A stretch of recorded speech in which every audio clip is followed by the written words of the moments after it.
Well, hello there. This is Mama Jane, and this is Mama Jane's husband.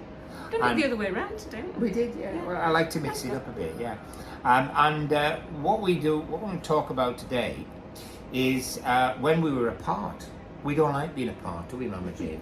I don't. No, we don't. While we were on the cruise, because I was quarantined, I had to spend some time all on my own, away from Mama Jane, and I missed her dreadfully, really. You know, I had to wash my own pants. It was just awful. I think you should explain about the pants. Because we had gone for... I think everybody knows what pants is. But because we had gone away for 6 weeks, you need to wash pants. So you need to buy pants that dry quickly. So you can just take a few pairs. So that's why he was washing his own pants, not because there was some horrible event. That, you know, it sounded like... I think everybody has to wash their pants on a 43-night cruise. Well, yes. Yeah. Anyway, moving on from Mama Jane's husband's knickers. We won't bore you anymore with that. It was odd really, because we got this, you had your test and then you went back to your stateroom. You went back to your stateroom and waited for 2 hours, and if you didn't get a call within 2 hours, it meant you were okay. Well, in about an hour and 45 minutes, I think it probably was, the phone rang, he answered, and oh dear, okay. And so, now what do you do? You've been told he's positive, he's not ill, no symptoms, but he's told he's positive, so he's got to be removed from the stateroom. So we waited, and that was about 12:30ish, and in fact he wasn't removed until about 4 o'clock, and that always a bit of a craziness, because well, during that time, what do? We packed his things up as he needed, and we sort of said, well, hopefully this is not goodbye, you know, because we had a cuddle. We had a cuddle, but several cuddles to pass the time. Just in case. Just in case. Because the thing is, you know, in all seriousness, although he wasn't ill then, who knew what could happen in a couple of days? And, you know, I'm not usually that serious, but for this minute, we were serious, because we thought, well, this might be it. You might die. That's why we had a cuddle. Which is why we had a cuddle. Or two. But thankfully, he did not die, and he never got ill, so that was okay. So what happens then? Well, he was taken off, and now that was hilarious, really, because two men in,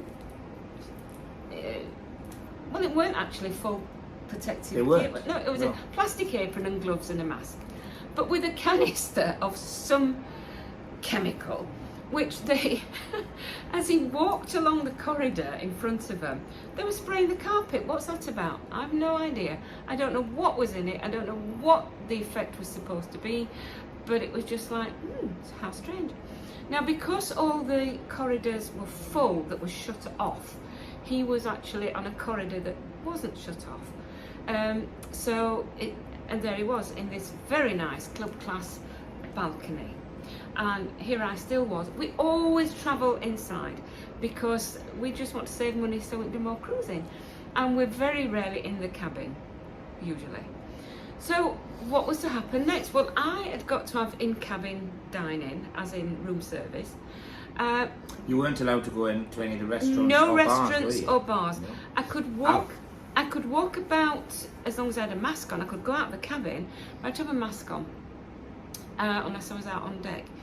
So it was all a bit weird, really, because poor Cunard, they were, can you imagine? Not only have they got to sort him out with room service, but anybody else who was confined to barracks, as it was. Now, that you might think, well, what's your problem? You know, you order your food, and it was nice food, no complaints about the food. You order your food and you get it. Now, the times for delivery, that was the problem.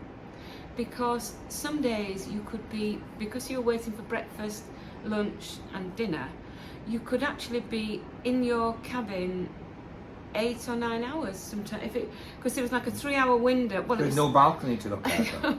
It was supposed to be a time for delivering meals, but in fact they were so overworked and rushed.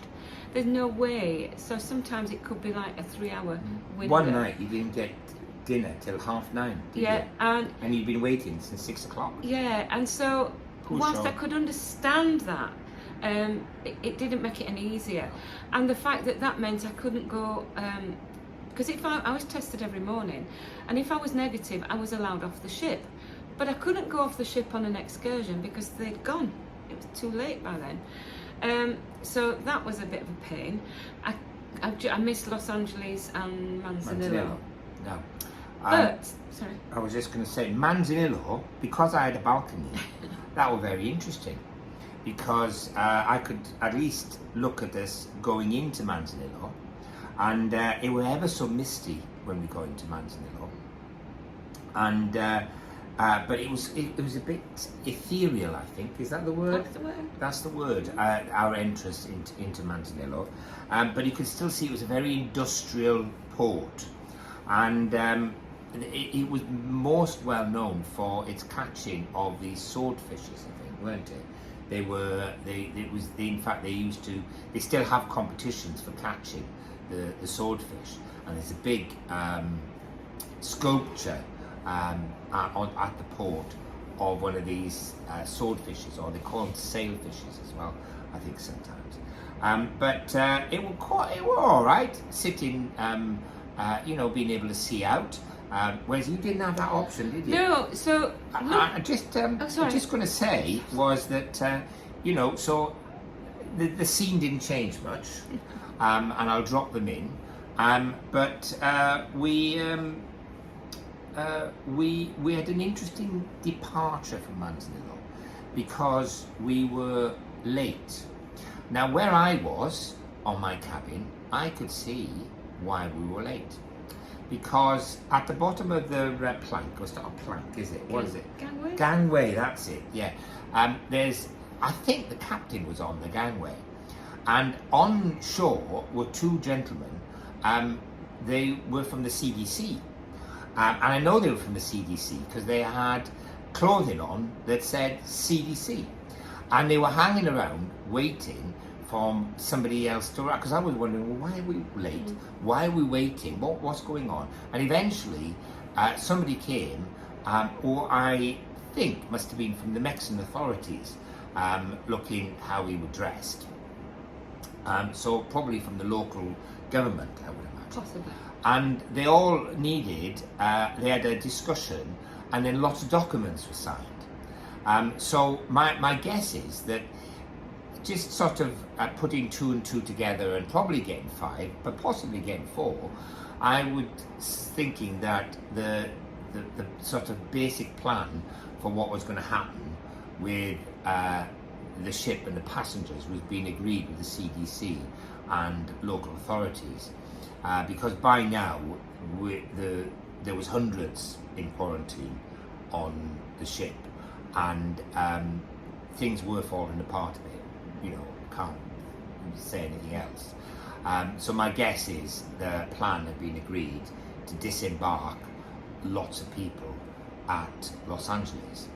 And then when we set sail for Manzanillo, the captain did make an announcement that some people were going to be disembarked at Los Angeles, and there would be letters through the door, which is when we got the infamous letter through our door in the middle of the night saying we'd be disembarked, only be told the next day it was all a mistake and we wouldn't be. But lots of people were disembarked when we got to our next cruise port at Los Angeles. But I'll tell you about Los Angeles in a minute, because at the moment it's back to Mama Jane and her 9 hours in a cabin every day. So luckily I am an avid reader, prolific, and I have my trusty Kindle and many books on it, and so that was good. But the funny thing was, for those older people watching this, do you remember when we used to go to cinema in the olden days, and you'd go in and it was a continual film, and you'd go in part way through and then you'd watch it and then you'd start from the beginning and you'd think, oh, this is where I came in. Thinking about it, I can't imagine how that ever worked, but it did, because it's all we knew. So even I can remember that. on the television in the stateroom, there were many films, but of course they were all in different language, the same film, but dubbed in different languages. And so you would sit down to think, oh, right, I'm going to watch, Belfast was the one. Belfast. And so I got all excited Cracking and ready to film, by watch the way, this film. Belfast. But it came on and it was in, I don't know, Spanish or Dutch or something. Oh, but then actually, if I'd have taken the trouble to read the instructions that came every week, I would have seen what times and what days the English versions were on. But hey, who reads instructions? So, but I did catch it eventually, and it was very good. So I saw some films that perhaps I wouldn't normally have gone to watch, but indeed I'm glad I saw them because they were very good. Or was it just that they were better than 9 hours looking at a wall? I don't know. I'll never know. Perhaps I'll watch them again and see. But so yeah, it was not easy. That's the truth. That is the truth. Yeah. I'd actually, we had decided, we went with a game plan in case we ended up being in quarantine. So you'd taken lots of books to read. Yes. And I'd taken my laptop, which I don't normally take on the cruise, because I knew I had a backlog of photos that needed editing. Yeah. And in fact, while I was in quarantine, I edited 4,000 photographs. And so I read almost 4,000 books, I don't know. So anyway, the Los Angeles, on the journey to Los Angeles, I managed to see some dolphins, which was quite cool. And we had a most amazing sunset also on the way from Manzanillo to Los Angeles. And that'll be the part of another video, probably. I might put the odd photo in of that. But when we got to Los Angeles the following morning, we got there quite early. And it's quite an amazing place to dock. And I've said before, I'm a bit geeky about docking and like to follow it and everything. But it is quite spectacular port. The first thing about Los Angeles is called America's Port. Do you know that? And it's massive. It's just vast port. And not only does it have cruise ports, but it's also cruises going there. But it also is a huge industrial port. And as you turn in, you follow the line of what's called the Catalina Ferry. Catalina is not just an operating system for Apple, but it's also an island off the coast of Los Angeles. And you follow the Catalina Ferry route into the port. And it's fascinating. You see all sorts of interesting things. The first thing is, because it was a special day for the Navy when we went into port, they had ships past and present in port, and they were quite interesting to look at. And then there's also a full-time maritime museum on port side as well, and there's this massive fish market. I mean, massive fish. I don't think I've ever seen such a large fish market as you're going in. And there's also a fire brigade on the as you go in, big water-based fire brigade in case the ship catches fire. All very fascinating. And then you've got to do this amazing turn into the international cruise port where we were going to be berthed, and it were fab.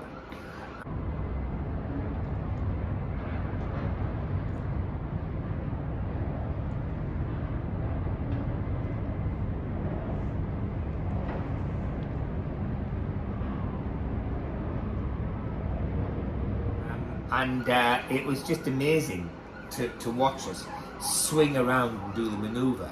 Well, it was just fantabby-dibby-dobby. And I suppose, you know, if you sat in your cabin looking at walls for 9 hours, even I would have found it interesting. Yeah. I missed it. I was waiting for breakfast. But then for the rest of the day, I did have an amazing view of this bridge. But it did get a bit tedious after a while. And I did watch the refueling. that was interesting. Was it? Yeah, it was fascinating. Took a long time to refuel the ship, and boy, did the thing that was doing the refueling chuck out some black smoke. It was quite phenomenal. Wasn't very environmentally friendly, that part. So that's it. That was Los Angeles. The thing that I should say is, whilst we couldn't see each other, we could speak to each other because the stateroom phone, you could absolutely, that was good. And we could ring each other. Could ring each other, yeah. So that was and good. we'd speak several times a day. Oh, really, absolutely, yeah. I fitted him in between books and films and eating. Yeah. But there was no gin for you, was there? Well, I could have had gin. you? I could have had room service gin. Oh, you could have. Yeah, but I thought, they actually were asking people, because the room service was, whilst the room service menu on a ship is slightly different, well, it's very different to the restaurant menu. The room service we were having was the restaurant menu, so you got a lot of choice of nice food. And they were asking people who just wanted room service, please don't, because we are overwhelmed. They were overwhelmed. And so whilst it sounds like a moan and a grumble, we had discussed, are we going to risk this cruise? Because it could have been, a lot of time in quarantine. And so we'd gone thinking, well, look, after 43 nights, surely we'll get some cruise. And in fact, the beginning of the cruise and the end of the cruise were what we were wanting. So we were very lucky in many ways that it was the middle. Where it was just Manzanillo and Los Angeles that we couldn't go to. So that was no huge loss. But this being in the room so much. And as I say, it's not a grumble. Cunard really did try. And yes, we have had compensation. So... Not our future cruise credit yet, though. No, not yet. No, we're still waiting for that. But we've had compensation. So, can I do this bit then now? Yeah. So, it's goodbye from moi, that's French for me, and it's goodbye from... Me. Bye. Bye.